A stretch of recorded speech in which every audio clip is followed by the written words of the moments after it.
بسم اللہ الرحمن الرحیم۔ اللہم صلی علی محمد وآل محمد وعجل فرجہم۔ امام جعفر صادق علیہ السلام ارشاد فرماتے ہیں کہ روز قیامت جب ہر ایک کو اس کی نیکی اور بدی کا بدلہ ملے گا تو ایک فرشتہ ایک ایسے شخص کو جو بہت گناہگار ہوگا جہنم کی طرف لے کر جانے لگے گا، تو آواز قدرت آئے گی، اے ملائکہ ٹھہرو، اس گناہگار شخص کی ایک امانت میرے پاس ہے۔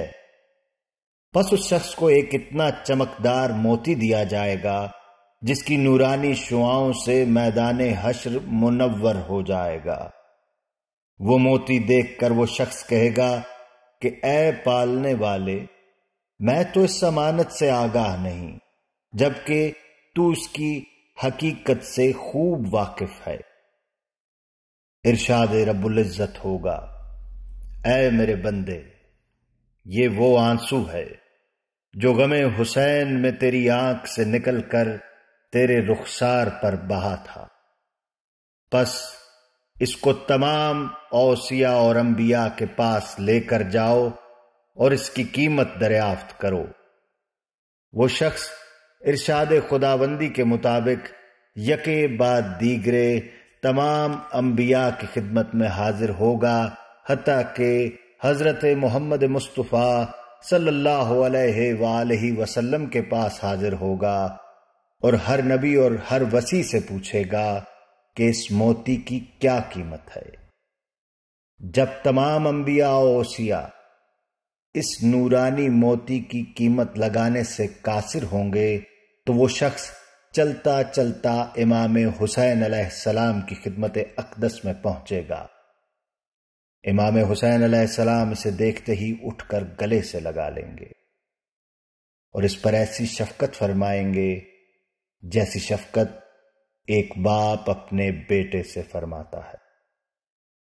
پھر آپ بارگاہ احدیت میں عرض کریں گے، اے مالک، یہ موتی وہ آنسو ہے جو مجھ مظلوم کی مصیبت پر اس کی آنکھوں سے جاری ہوا تھا۔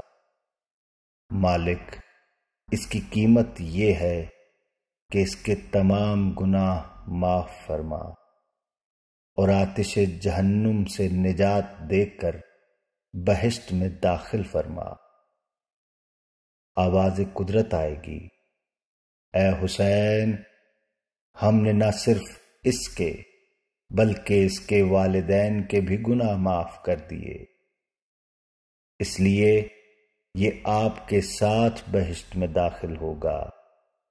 اس کے بعد امام جعفر صادق علیہ السلام فرماتے ہیں کہ اے گروہ مومنین، جب امام مظلوم کربلا کی مصیبت پر ایک آنسو بہانے کی یہ قیمت ہے تو بھلا ان خوش نصیبوں کے کیا درجات ہوں گے جنہوں نے اس مظلوم پر اپنی جان نچھاور کر دی۔